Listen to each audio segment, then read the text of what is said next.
గంజాయి డ్రగ్స్ పై ఉక్కుపాదం మోపాలంటారు Telangana CM Revanth Reddy. Drugs నిర్మూలనపై సమీక్ష నిర్వహించిన ఆయన అనుమానిత ప్రాంతాల్లో స్పెషల్ డ్రైవ్స్ నిర్వహించాలని అధికారులకు ఆదేశించారు. సరిహద్దు ప్రాంతాల్లో ప్రత్యేక నిఘా పెట్టాలన్నారు.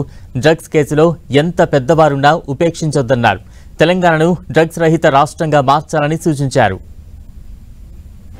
తాజా అప్డేట్స్ అందించేందుకు మా ప్రతినిధి సునీల్ సిద్ధంగా ఉన్నారు. సునీల్, ముఖ్యమంత్రి రేవంత్ రెడ్డి ఈ రోజు ఉన్నత స్థాయి అధికారులతో ఇంటిగ్రేట్ కమాండ్ కంట్రోల్ సెంటర్ ద్వారా సమీక్ష సమావేశం నిర్వహించారు. ఈ సమావేశానికి తెలంగాణ డీజీపీ రవిగుప్తాతో పాటు చీఫ్ సెక్రటరీ శాంతికుమారితో పాటు జిహెచ్ఎంసీ కమిషనర్ రొనాల్డోస్ తో పాటు ఇంటెలిజెన్స్ విభాగం అధికారులతో పాటు రాచకొండ పోలీస్ కమిషనర్ తరుణ్ జోషి, అదేవిధంగా సైబరాబాద్ పోలీస్ కమిషనర్ మహాంతి వీరందరూ కూడా హాజరు కావడం జరిగింది. వీరితో పాటు పలువురు ఉన్నతాధికారులు, పోలీసు ఉన్నతాధికారులతో పాటు పలువురు జిహెచ్ఎంసీ మరియు విజిలెన్స్ ఎన్ఫోర్స్మెంట్ అధికారులు సైతం ఈ సమావేశానికి హాజరు కావడం జరిగింది. వచ్చే వర్షాకాలానికి సంబంధించిన దానిపై పూర్తిగా అధికారులు అప్రమత్తంగా ఉండాలి. ఎక్కడ కూడా వర్షపు నీరు తలెత్తకుండా, ఇబ్బందులు తలెత్తకుండా చూడాలంటూ కూడా అధికారులకు ముఖ్యమంత్రి రేవంత్ రెడ్డి దిశానిర్దేశం చేయడం జరిగింది. దీంతో పాటు తెలంగాణ రాష్ట్రంలో డ్రగ్స్ ని పూర్తిగా నిర్మూలించేందుకు అవసరమైనటువంటి అన్ని చర్యలు కూడా తీసుకోవాలి. ఎవరిని కూడా ఉపేక్షించలేదు.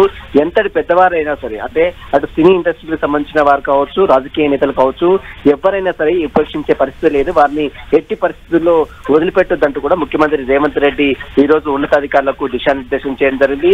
అవసరమైతే డ్రగ్స్ ని పూర్తిగా యాంటీ డ్రగ్స్ టీమ్స్ ని ప్రత్యేకంగా ఏర్పాటు చేయాలి. మరోవైపు డ్రగ్స్ నియంత్రణకు చాలా ఎఫెక్టివ్ గా పనిచేయాలి. డ్రగ్స్ పై ఉక్కుపాదం మోపాలంటూ కూడా ముఖ్యమంత్రి రేవంత్ రెడ్డి అధికారులకు దిశానిర్దేశం చేయండి. తెలంగాణ రాష్ట్రం డ్రగ్స్ రహిత రాష్ట్రంగా తీర్చిదిద్దాలి. అవసరమైతే ఎలాంటి ప్రభుత్వం నుంచి ఎలాంటి సహాయక చర్యలు కావాలంటూ కూడా తాము అందిస్తాము.